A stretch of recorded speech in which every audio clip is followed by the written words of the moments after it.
1971 marked a turning point in the public image of the former Beatles. While John Lennon was releasing his powerful and politically charged Imagine, and George Harrison and Ringo Starr were earning praise for the concert for Bangladesh, Paul McCartney was on a much bumpier road. Still carrying the weight of the harsh criticism aimed at his 1970 solo debut, McCartney, Paul was also dealing with the damage of his image following the breakup of the greatest band of the 20th century. In addition, he had been the one who, after a tense legal process, sued his former bandmates to formally dissolve the Beatles, a decision that the press and many fans did not forgive him for at the time. Far from the cosmopolitan life of his bandmates, McCartney took refuge in rural life with his wife Linda, starting a family and moving away from the media spotlight. But under his creative instinct, it was time to come back with a fresher and more ambitious proposal. He traveled to New York and, accompanied by Linda, drummer Denny Sywell, and session musicians such as David Spinoza and Hugh McCracken, began to shape a new project. The result was Ram, his second solo album and the last before forming Wings. An album that marked the return of the melodic sophistication and inventiveness that had defined him in his years with the Beatles. Although at the time it was received with coldness and even mockery from critics, Ram was, in fact, an eclectic, exuberant, and deeply personal work. An album that, after years of misunderstanding, today is celebrated as one of the most personal and brilliant works of his career. 1, 2, 3, 4.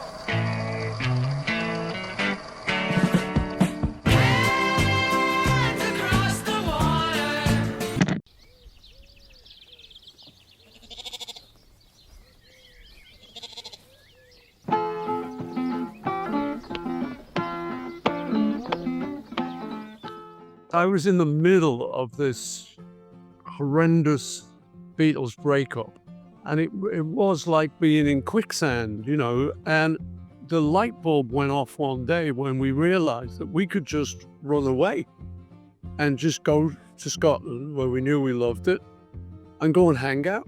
So, you find me mowing a field on my tractor, or I would sit around making stuff up on the guitar. So we thought, well, that's maybe the way to go. Well, it's just getting back to natural living, really. We have horses and sheep, and we plant our own vegetables. And it's the only place we go to where we can just be very natural in this unnatural world. I've always been animal crazy, and so I guess I sort of introduced animals to Paul. He now has his own horse, and he's a fantastic rider. And we herd the sheep on the horses, and we clip them ourselves, and we sort of take care of the place. And it really is a matter of getting back into life again. It was a 3-room house with rats in the wall. It was derelict. It was at the end of nowhere. Had no hot water for anything. But it was some of the best years of my life and his life.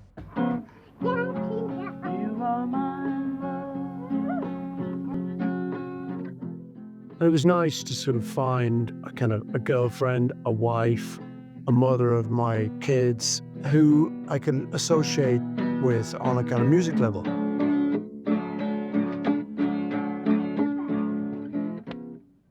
After a period of isolation in Scotland, splitting his time between there and his home in London, Paul McCartney decided it was time for a change of scenery. Wanting to get away from familiar places like Abbey Road Studios, he and his family flew to New York City in October 1970 to start working on his next album. Ram. I've been listening to that a lot because in retrospect, it's quite an interesting album. We thought, well, let's to make a change. Let's go to New York. Good place, a lot of great musicians. Let's get a different slant on everything. So I just held some drum auditions, put the word out, and drummers came around. And Denny Sywell was the best of those. He'd been working as a session man, and he's a nice guy, so we got on well. So I started the Ram sessions with him. Unlike his debut solo record, where he played every instrument himself, Paul decided Ram would be a more collaborative effort. He held low-key auditions without revealing who the artist was. Some musicians thought they were just recording a commercial jingle. I hit upon the idea of doing auditions. So Linda was from New York, and he came over here, and we just got some lousy little warehouse basement or something, just a space. And we set up a kit there, hire the kit, set it up, and then just ask people to come in. Out of all the drummers, the one who I liked best, who I thought was a really good drummer, was Denny Sywell. So he came on board, and then similar kind of process with guitar players. I had another place for the day. We got Hugh McCracken, who was with us for a while, played on a few tracks, and Dave Spinoza, who was a kind of little bit of whiz kid. The auditions were held in a loft on 45th Street over the course of 3 days. Guitarist David Spinoza was selected, and drummer Denny Sywell also came on board. It's a dirt basement, dirt floor. There's a set of drums in the middle of the room, and Paul and Linda are sitting over in the corner. Wow. I said, "Hey, you're Paul McCartney." He goes, "Yeah, that's right. That's me." I said, "Well, what's up?" And he said, "Well, I'm going to make a record here in town, and I'm looking at some drummers. Do you mind playing for me?"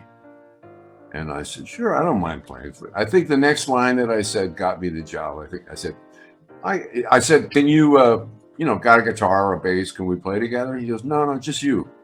I said, "Well, you can't get it on by yourself. You can't get it on with somebody else." And he kind of liked that. And so, I did some channeling Ringo and him from the McCartney album. So I played some time feels and some shuffle and this and that and the other thing.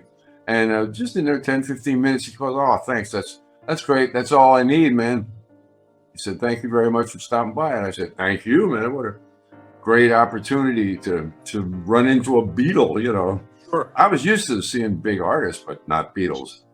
So I'm leaving. I said, "I'll never get this. If he's looking at drummers, man, one of the other cats is going to get this gig." And pretty soon I started hearing chatter around the community about, "Oh yeah, Bernard Purdy went down, this guy, they all went down, Sure. And first of all, they said, "No, I told them to buy my record. I wouldn't audition." But I found out from Paul, they all showed up. Sure, I'm sure they did. Well, he calls me 3 or 4 days later. I go, "Hello, this is Paul." I go, "Paul who?" Trying to bust his chairs because we had fun. We had a good. Yeah. He said, "I want to hire you for this record, man." I said, "Just give me a minute. Let me look at my date book." Oh, easy. In the air, I said, "Yeah, I can do it. Don't worry, I'll be there." The sessions began with Paul switching between instruments, Linda on backing vocals, and their 2 new collaborators. Midway through, Spinoza was replaced by Hugh McCracken due to scheduling conflicts, and it was McCracken who helped finish the record. Some tracks required extra effort, like Uncle Albert, Admiral Halsey, which was recorded with the New York Philharmonic. The sessions continued until November 1970, after which the McCartneys returned to their Scottish farm for Christmas. Work picked back up in New York in early January 1971 and ran through February.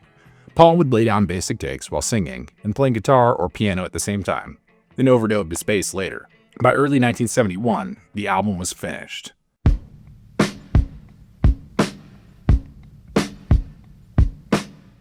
The album was mixed at Sound Recorder Studio in Los Angeles. These sessions also yielded Little Woman Love and Dear Friend, which would appear on Wings' debut album, Wildlife.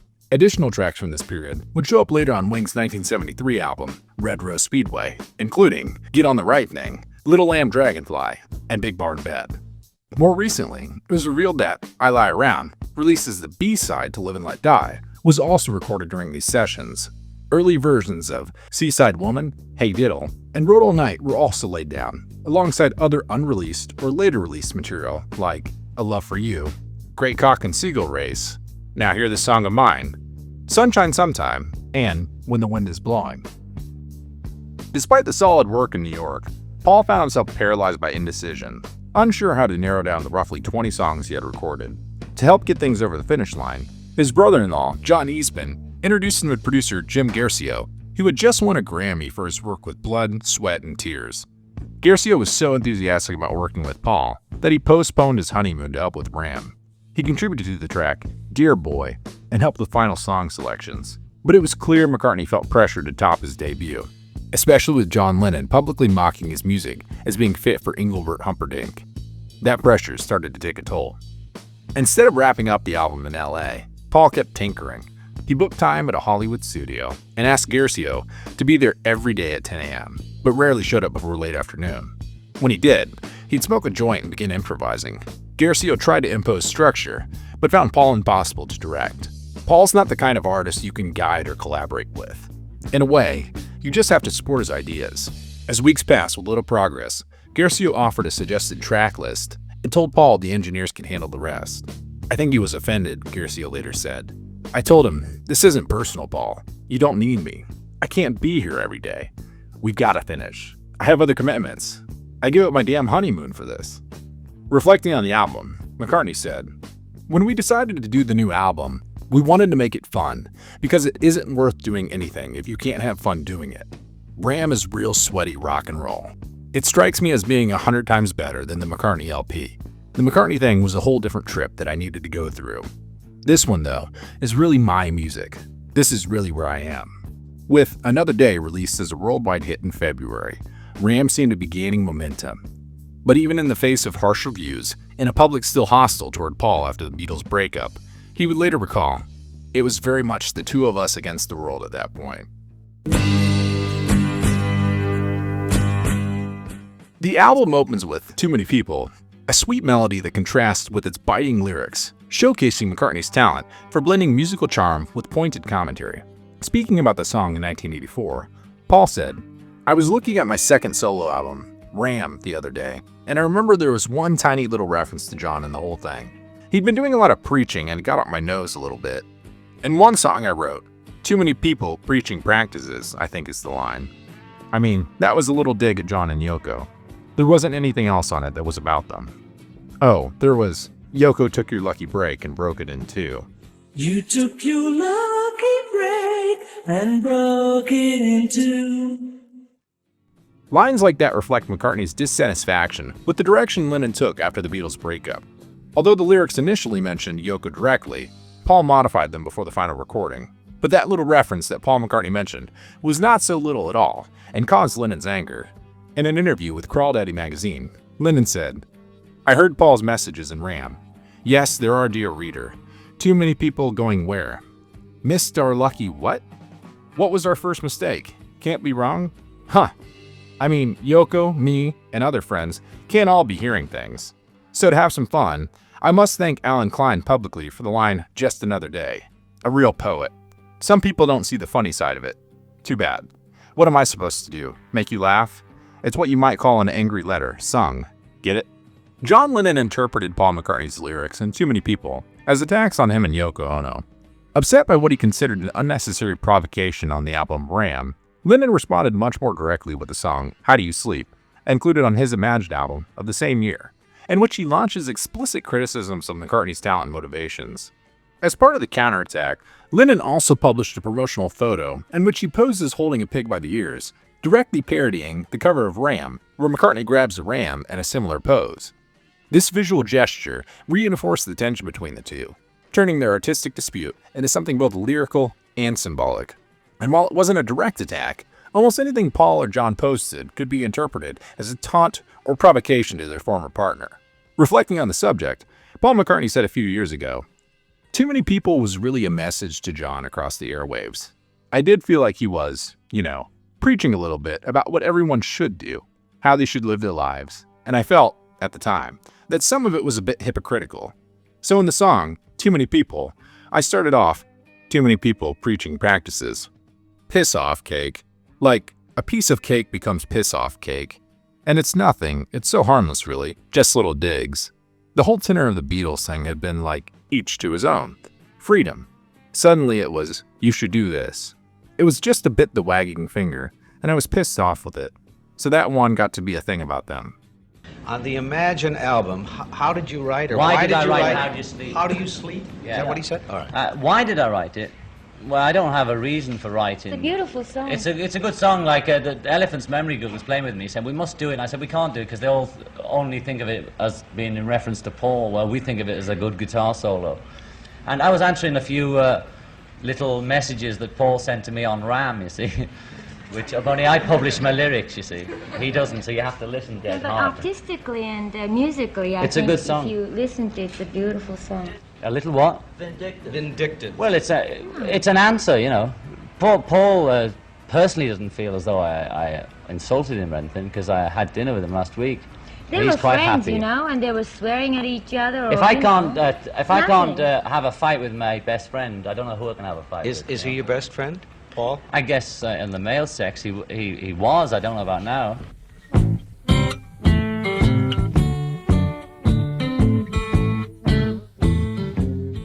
Three legs is a metaphor for mistrust and betrayal, possibly reflecting McCartney's feelings toward his former bandmates.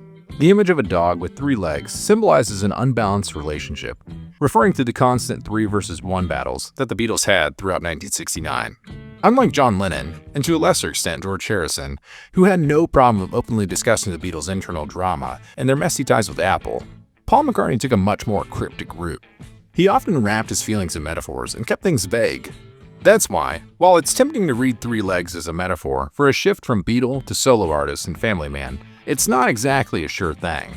According to sound engineer Erik Wangberg, the song was actually inspired by a drawing Paul's daughter Heather made. Originally, he called it A Dog Is Here, based on a handwritten lyric sheet. Still, no matter what Paul meant, Beatles watchers love reading between the lines, and this song gave them plenty to work with. Ironically, Lennon actually liked the track. He even said it was one of the better moments on Ram. And fun fact, Three Legs was one of the last songs guitarist David Spinoza played on before being replaced by Hugh McCracken. There's one track, which a cute thing, a blues tune, which I had fun doing. Three Legs it's called. We both played acoustic, and sometimes Paul played piano, but never played bass while we were there. He overdubbed the bass later. It was a bit weird because bass, drums, and guitar would have been more comfortable.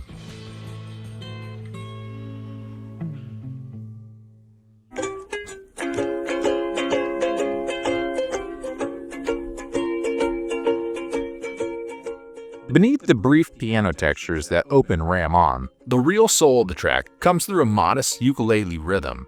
Subtle, but central. It was McCartney's first time capturing the sound of the instrument on tape, adding a new layer to his sonic palette.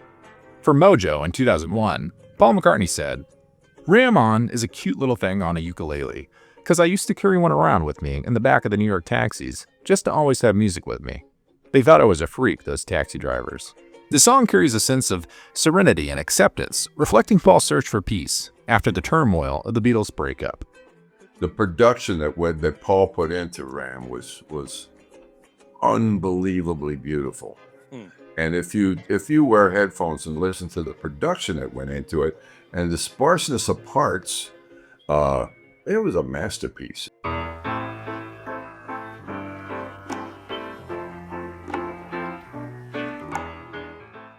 Although some thought the song was directed at John Lennon, McCartney clarified that it was a message to Linda's ex-husband, Joseph Melville C. Jr., expressing that he failed to appreciate what he had. Dear Boy wasn't getting at John. Dear Boy was actually a song to Linda's ex-husband. I guess you never knew what you had missed. I never told him that, which was lucky, because he's since committed suicide. And it was a comment about him, because I did think, gosh, she's so amazing. I suppose you didn't get it. Regarding the harmonies, engineer Erik Wangberg said in a 2005 interview with Claudio Durrani, "It was quite a challenge for me to do these things. But when it works, it's really lots of fun, especially if the arranger knows his job." As Paul really knew what he was doing. The harmonies and voice tracks, there were many ones, did not step on each other or kill each other in the mix. As you may already know, Paul is here inspired by the Beach Boys' vocal arrangements, whom I also have recorded. Elton John calls these harmonies the best he's ever heard. We're so sorry, Uncle Albert.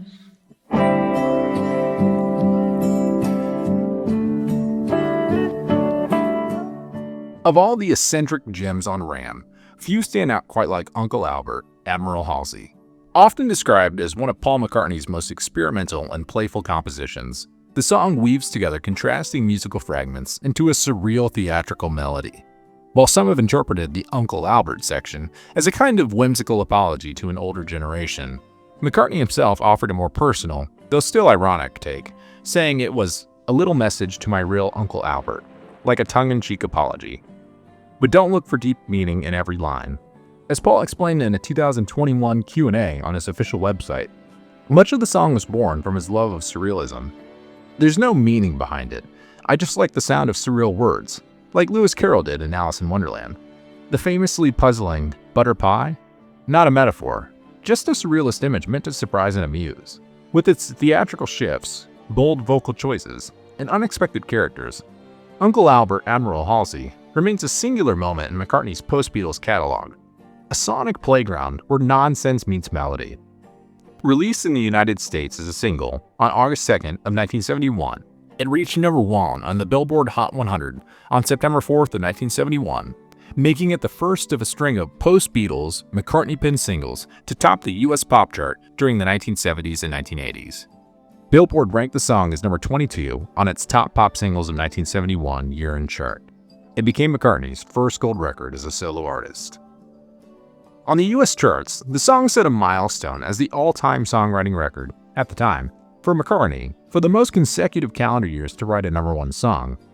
This gave McCartney 8 consecutive years, starting with I Want to Hold Your Hand, leaving behind Lennon with only 7 years. According to drummer Denny Seiwell, Uncle Albert Admiral Halsey was a turning point in the creative process during the Ram sessions. From the moment the musicians heard the material, they knew this wasn't just another record. It felt like something historically significant. Paul gave the band plenty of creative freedom, rarely stepping in with the corrections. In fact, the only time he asked Seiwell to change anything was on Uncle Albert, and even that was a minor adjustment. Everybody was listening to everybody. And he never told me what to play except on Uncle Albert. I'm playing just a regular drum beat in the beginning. Uncle Albert. He said, "Can you think you can find something that kind of breaks it up and maybe stands so the vocal stands out a little more?" And I thought about it for a bit. Okay, but it boom boom.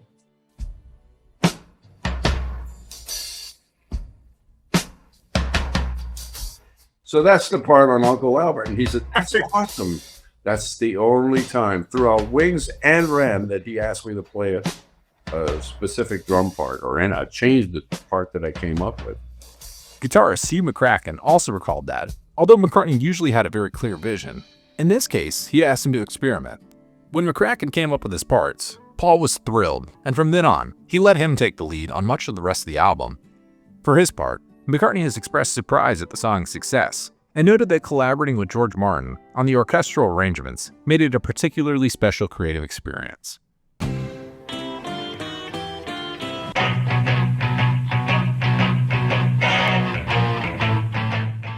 Away from the intricate production of the rest of the album, Smile Away was a live-sounding ensemble performance.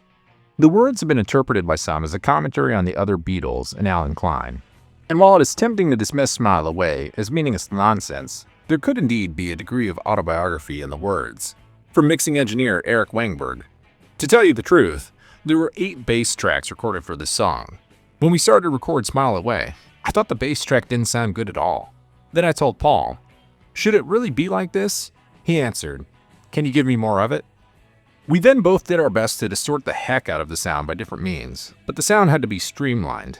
In the mix, I pushed them like crazy. This track stands out for its stripped-down acoustic style, with a deep, resonant chorus built around a prominent bass line. The acoustic guitar delivers a warm, mellow tone, achieved by detuning each string a whole step below standard tuning, giving it a distinctly relaxed sound. Lyrically, the song follows a man's quest to find a secluded farm, which can be seen as a reflection of Paul McCartney's own desire to retreat into the Scottish countryside, distancing himself from the pressures and emotional strain of the Beatles' split. Over the years, the song has divided listeners and critics alike. Some have dismissed it as the weakest moment on Ram, while others have come to view it as a hidden gem in McCartney's solo catalog. It is particularly noted for its use of scat singing, a technique rooted in traditional jazz recordings, adding a playful and distinctive touch. McCartney himself has expressed a lasting fondness for the track, and even considered performing it during his MTV Unplugged session in the early 90s, although it was ultimately left out of the final set list. In 2012, he revisited the song once more, re-recording it for a campaign promoting Lennon McCartney foods. I look high, I look low, I'm looking everywhere I go, looking for a home in the heart of the country.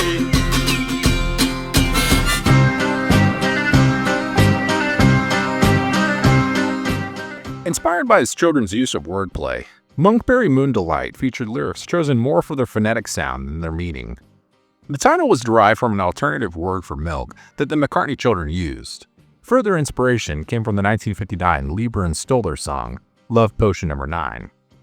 Monkberry Moon Delight was recorded on November 5th of 1970 at Columbia Studios in New York City. The song was produced by Paul and Linda McCartney and features contributions from Hugh McCracken on electric guitar and Denny Sywell on drums and tambourine. Overdubs and mixing were completed in March through April of 1971 at Sunset Sound Recorders in Los Angeles. McCartney's vocal performance on Monkberry Moon Delight is one of the most striking elements of the track. Raw, forceful, and emotionally charged. So I stood with a knot in my stomach until your stars concealed in a barrel. Monkberry Moon Delight. Ooh. His voice is pushed to its limits, evoking the gritty power of his earlier rock and roll renditions in tracks like Long Tall Sally and Oh Darling. This unpolished, almost theatrical delivery adds a sense of urgency and madness to the song's surreal lyrics. In contrast, Linda McCartney's backing vocals provide a grounded, unaffected harmony, serving as the perfect foil to Paul's intense lead and enhancing the song's offbeat charm. When my kids were young, they used to call milk Monk for whatever reason that kids do. I think it's magical the way that kids can develop better names for things than the real ones. In fact, as a joke, Linda and I still occasionally refer to an object by that child language name. So Monk was always milk, and Monkberry Moon Delight was a fantasy drink, rather like Love Potion No. 9. Hence the line in the song, sipping Monkberry Moon Delight. It was a fantasy milkshake.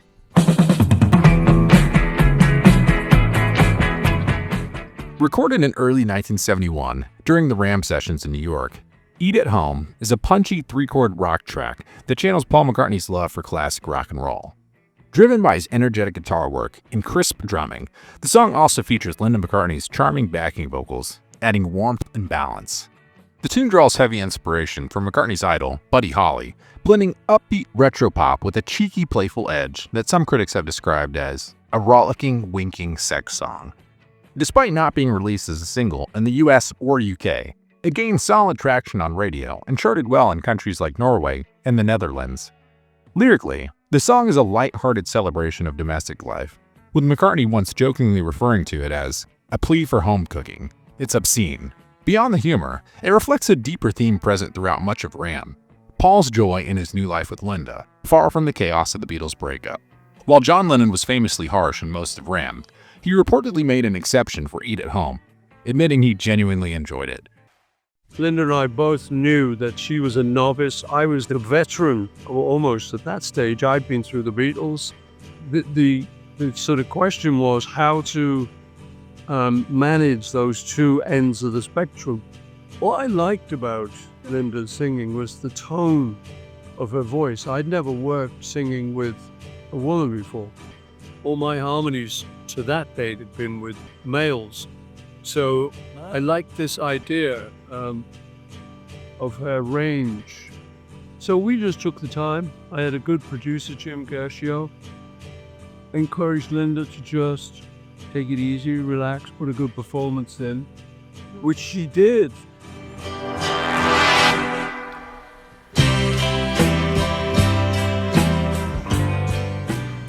Long-Haired Lady stands out as one of Paul's early experiments in building a song from separate fragments.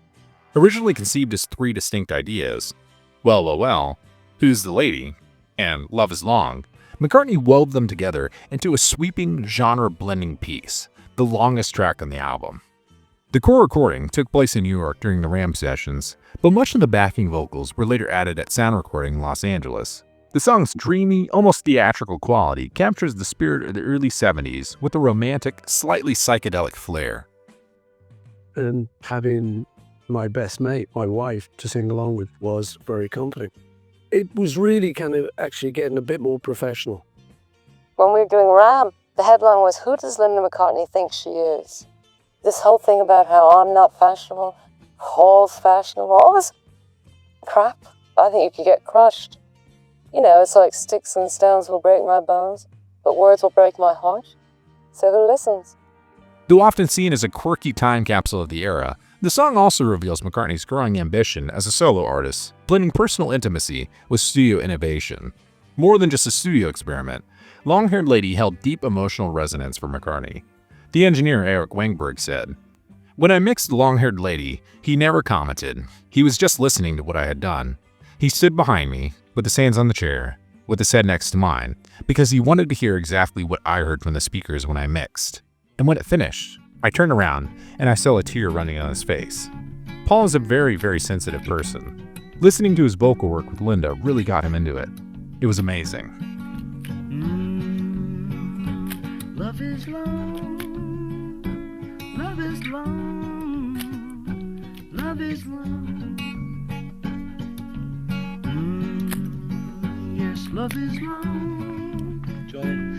Love is long, love is long. Win or lose it, winter, summer, love is long, love is long. Now when you're wrong, love is long, love is long.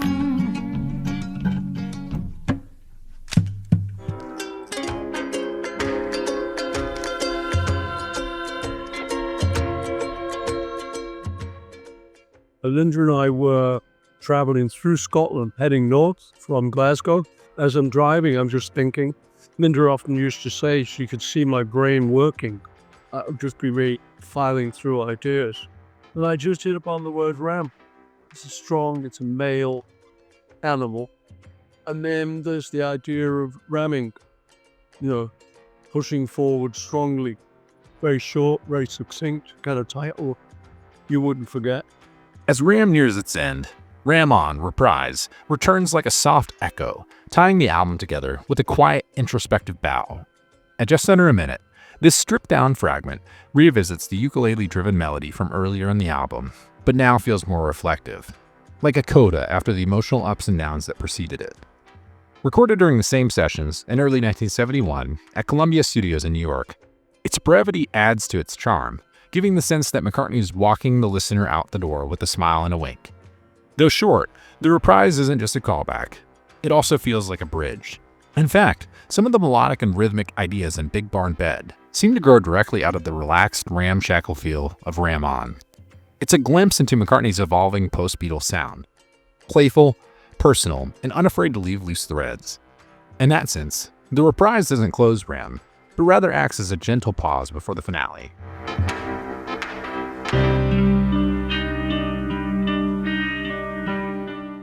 The Backseat of My Car, recorded in early 1971 during the Ram sessions in New York and finished with overdubs in Los Angeles, closes the album with a mix of emotion, ambition, and pure McCartney flair. What begins as a gentle piano ballad unfolds into a sonic kaleidoscope of orchestral swells, layered vocals, and bursts of 50s-inspired rock.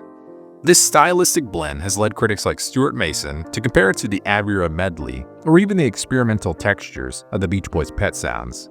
It's a cinematic, imaginative finale that AllMusic's Stephen Thomas Erlewine called the album's sad, soaring finale.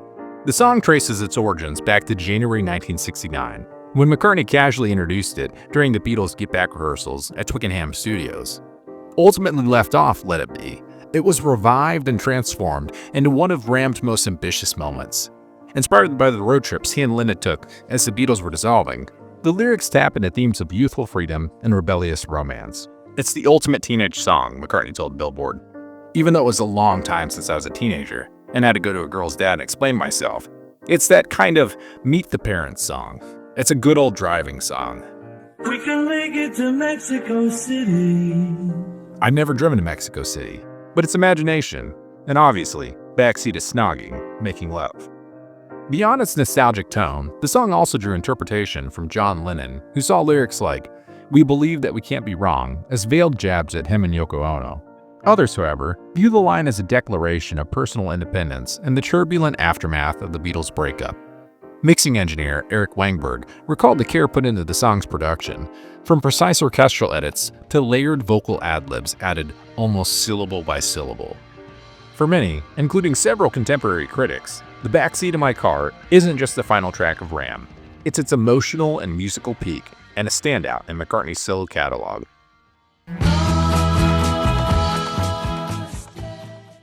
Before Ram even hit the stores, Paul McCartney was already enjoying post-Beatles chart success. The single, Another Day, Oh Woman, Oh Why, released in February 1971, climbed into the top 5 worldwide. Just a few months later, Ram was officially released on May 17th in the US and May 21st in the UK.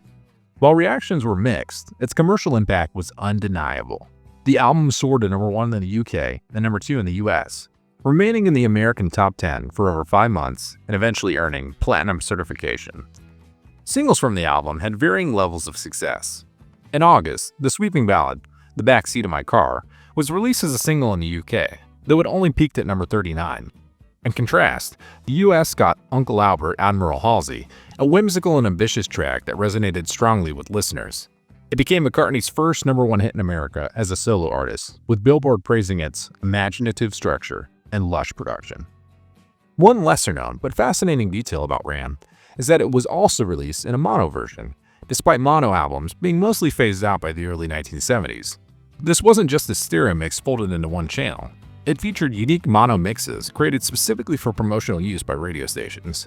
Because so few were made, and they were never sold to the public, these mono pressings have become highly sought after by vinyl collectors. However, not everything surrounding Ram was smooth.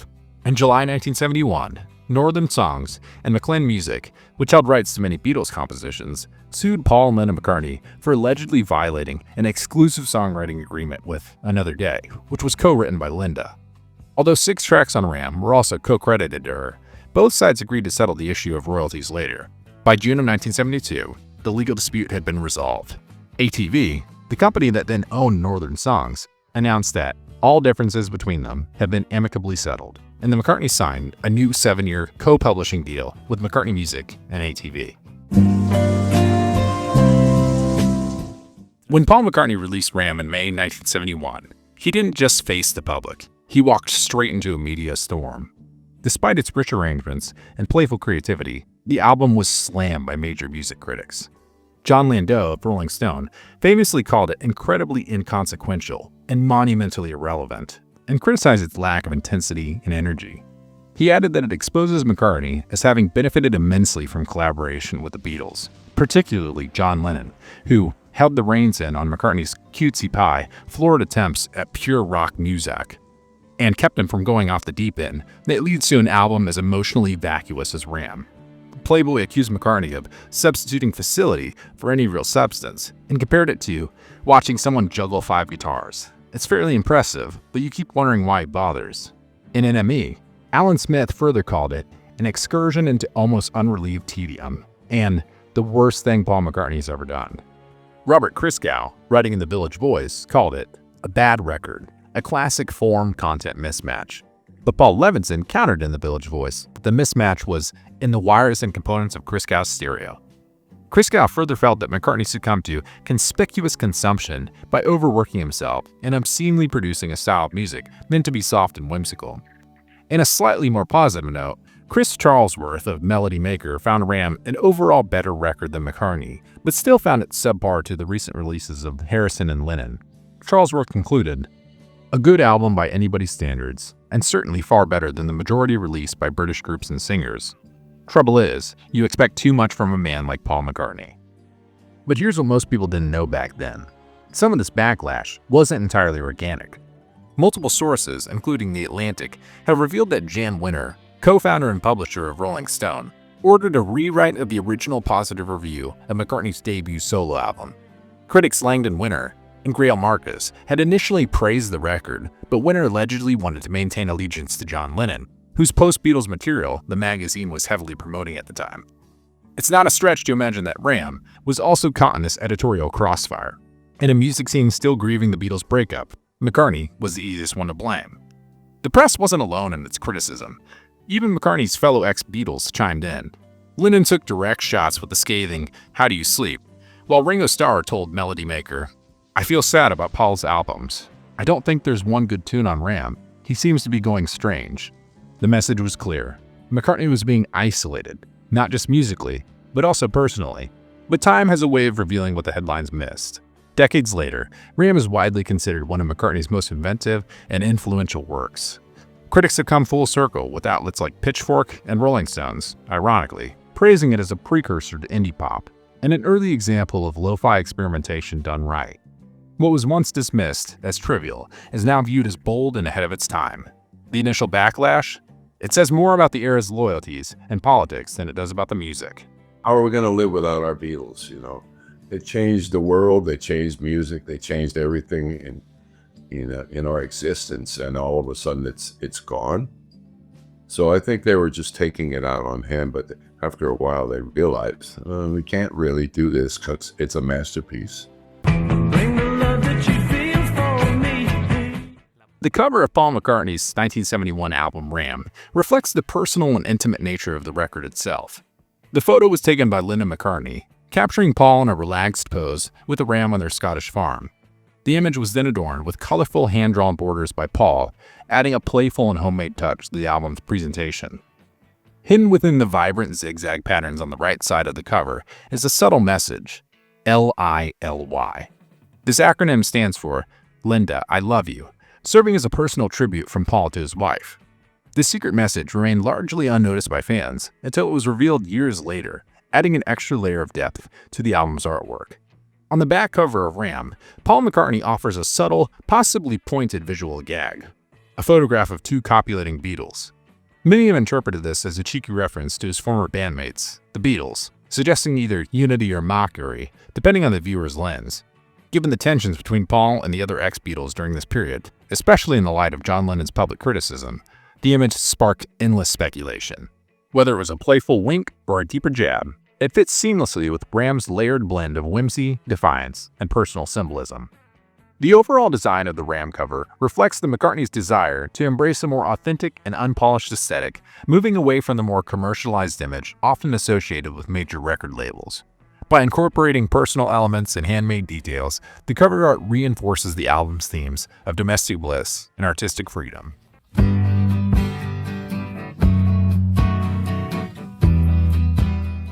In 1971, Paul McCartney found himself at a turning point. The Beatles were gone, tensions were high, and the public wasn't sure what to expect from him as a solo artist. When Ram hit the shelves, it was met with confusion and harsh criticism. Many reviewers dismissed it as lightweight, scattered, or self-indulgent, too quirky to be serious, too polished to be raw. But while the world was expecting something grand or declarative, McCartney quietly gave them something stranger. A deeply personal, whimsical, and musically adventurous album that didn't fit any mold. Decades later, Ram has been entirely reevaluated. What once seemed trivial now feels trailblazing. Its layered harmonies, offbeat lyrics, homemade textures, and lo-fi charm have led many to consider it one of the earliest blueprints for what would later be called indie pop. Long before the term existed, Ram was embracing a spirit of DIY experimentation, emotional honesty, and melodic playfulness that would influence generations of artists to come. This isn't just a story of how Ram was made, it's about how it endured. From the sheep-filled pastures of Paul and Lenna's Scottish farm to the bustling studios of New York, Ram captured the sound of a man fighting freedom and chaos. And in doing so, it became something rare, an album once misunderstood that now feels timeless, eccentric, fearless, and more vital than ever. I had no idea Wings was coming next. I was just making a record with probably the most well-known guy in the universe. Mm-hmm. Well, I'm in there doing my job as a New York studio musician, and I'm going to give him a dime for his nickel, you know. Came back to England, and we just were talking one night, and I said, "Do you think you can handle being in a band?"